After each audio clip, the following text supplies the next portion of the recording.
ममता बनर्जी फिर चीख चीख कर रोने वाली है, छाती पीटने वाली है, क्योंकि अब बांग्लादेश से आने वाले हर घुसपैठिए का खेल हमेशा के लिए खत्म होने वाला है।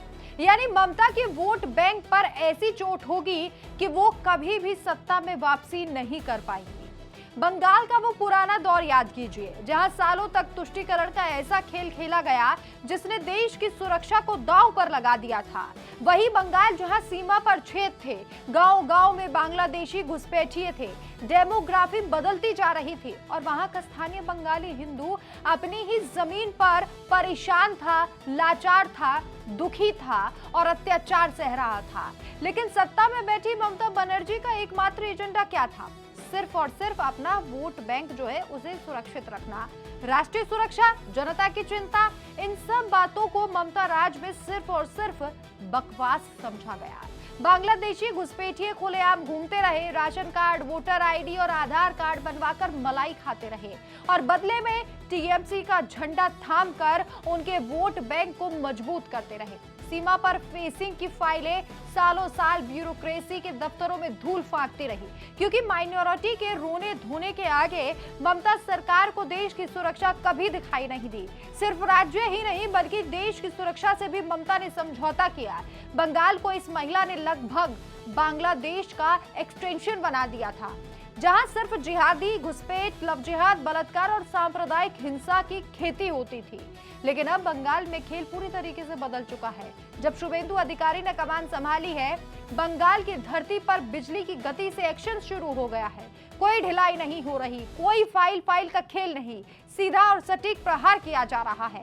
अब इसी कड़ी में मुख्यमंत्री शुभेंदु अधिकारी ने सीधा संदेश दे दिया है कि राष्ट्रीय सुरक्षा और सीमाओं को मजबूत करना हमारी सर्वोच्च प्राथमिकता है और ये कोई खोखला चुनावी बयान नहीं है, बल्कि सीमा पर जमीन पर उतरता हुआ, आग उगलता हुआ एक्शन है। यकीन नहीं आता तो चलिए आंकड़े सुनिए और समझिए कि असली राष्ट्रवादी सरकार कैसी होती है। जो काम सालों में नहीं हुआ वो शुभेंदु अधिकारी ने मात्र 2 महीनों में कर दिया।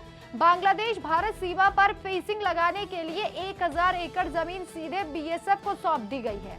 एक यूजर ने यह जानकारी देते हुए पोस्ट लिखा है, बड़ी खबर, पश्चिम बंगाल सरकार ने भारत बांग्लादेश सीमा पर फेंसिंग के लिए मात्र 2 महीने में 1000 एकड़ भूमि बीएसएफ को सौंप दी है। मुख्यमंत्री ने कहा, राष्ट्रीय सुरक्षा और हमारी सीमाओं को मजबूत करना हमारी सरकार की सर्वोच्च प्राथमिकता है। ये तो सिर्फ शुरुआत है। सीएम शुभेंदु ने घुसपैठियों के पूरे नेक्सस पर जो तगड़ा प्रहार किया है वो इतिहास में दर्ज होने लायक है। आज बंगाल में हजारों बांग्लादेशी घुसपैठियों को धर दबोचा जा रहा है।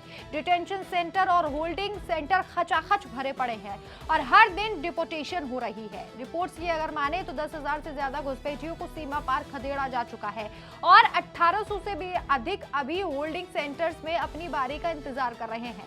याद कीजिए ममता बनर्जी के शासनकाल को, जब बीएसएफ की रिपोर्ट्स को दबा दिया जाता था, घुसपैठियों को बाकायदा शरण दी जाती थी और अगर कोई देश प्रेमी इसके खिलाफ आवाज उठाता था उसे तुरंत सांप्रदायिक होने का ठप्पा लगा दिया जाता था। बंगाल के सीमावर्ती इलाकों में स्थानीय आबादी खौफ में जी रही थी, उनकी जमीनें हड़पी जा रही थी, नौकरियां छीनी जा रही थी और हमारी बहन बेटियों पर गिद्ध की नजरें गड़ाई जा रही थी। लेकिन शुभेंदु अधिकारी ने इस गद्दारी को पूरे तरीके से खत्म कर दिया है। फेंसिंग के लिए जमीन ट्रांसफर की रफ्तार गवाही दे रही है कि अब बंगाल को बचाने की जंग शुरू है। शुभेंदु जी अच्छे तरीके से जानते हैं कि अगर आज ये घुसपैठ नहीं रुकी तो बंगाल का अस्तित्व ही मिट जाएगा। जिस तुष्टीकरण ने बंगाल को आर्थिक, सामाजिक और सुरक्षा के लिहाज से तबाह कर दिया था, उद्योग भगा दिए थे और युवाओं को बेरोजगार कर दिया था, आज उसी बंगाल में शुभेंदु का नो एंट्री फॉर इन्फ्लेटेटर्स वाला रुख बंगाल के असली बेटों के चेहरों पर मुस्कान ला रहा है और आंखों में उम्मीद लेकर आया है। शुभेंदु अधिकारी के इस एक्शन पर आपकी क्या राय है? कमेंट करके जरूर बताएं। हमारे चैनल को जरूर सब्सक्राइब कीजिए। नमस्कार।